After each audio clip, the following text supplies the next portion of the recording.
నమస్తే, welcome to యోయోటి. So ప్రస్తుతం మనతో మాట్లాడడానికి తెలంగాణ జనసమితి పార్టీ అధ్యక్షుడు ప్లస్ ప్రొఫెసర్ కోదండరామ్ సార్ ఉన్నారు. ఒకసారి మాట్లాడదాం. ఎందుకంటే ఈరోజు జరిగిన సోమాజిగూడ ప్రెస్ క్లబ్లో జరిగిన కాళేశ్వరంలో జరిగిన అవినీతిని దాని మీద ప్రజెంటేషన్ ఇవ్వడం కూడా జరిగింది. సార్ నమస్తే. సార్ నమస్తే. సో ఏదైతే ఈరోజు జరిగిన ఈ ఈవెంట్లో చూసుకుంటే అసలు దాని ముఖ్య ఉద్దేశం ఏంటి? ఉద్దేశం ప్రజలకు వాస్తవాలు తెలియాలి.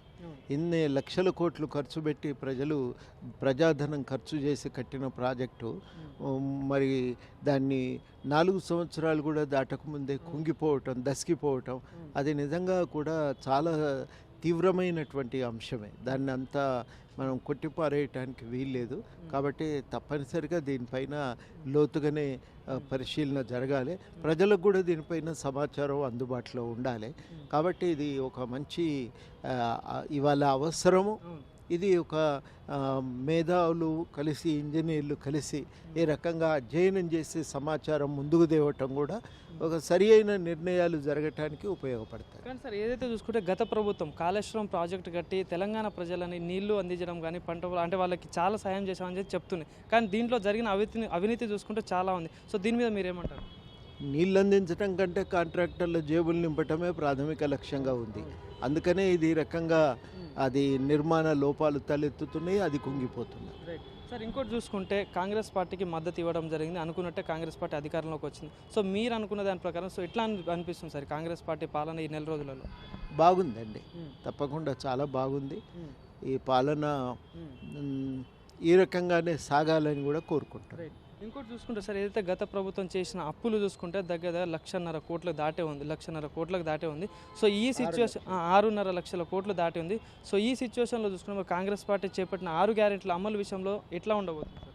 కొంచెం ఆర్థిక రకంగా గత ప్రభుత్వం ఏం చేసిందంటే గుప్పెడు మంది కాంట్రాక్టర్లను మేలు చేసే లక్ష్యంతో తాము లబ్ధి పొందేటువంటి ఆలోచనతో ఒక ఆర్థికంగా వనరులను విచ్చలవిడిగా ఉపయోగించారు. దానికి ఓ నీతి నియమం ఏది పాటించలేదు. ఆ పాటించకపోవటం చేతనే రాష్ట్రం అప్పుల పాలైంది. ఇవాళ ఖజానా ఖాళీ అయిపోయింది. కనీసం జీతాలు కూడా చెల్లించలేని పరిస్థితి.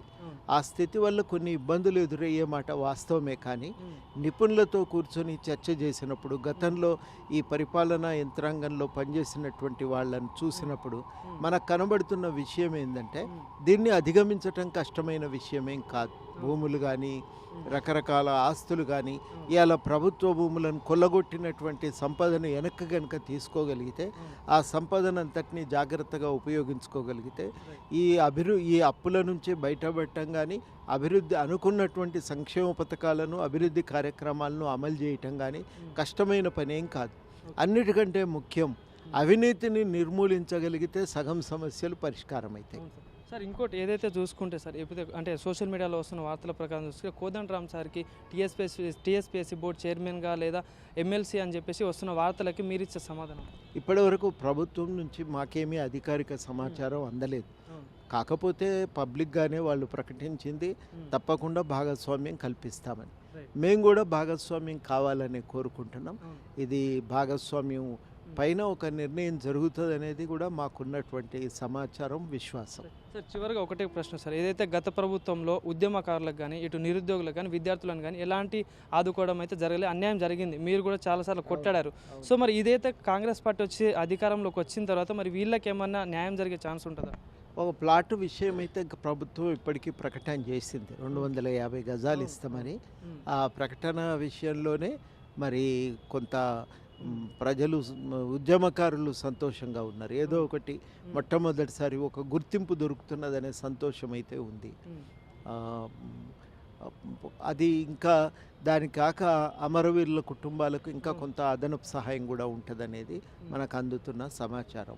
ఈ విషయం మీదనే కొంత న్యాయం జరిగే విధంగా మేము కూడా ప్రయత్నం చేస్తాం.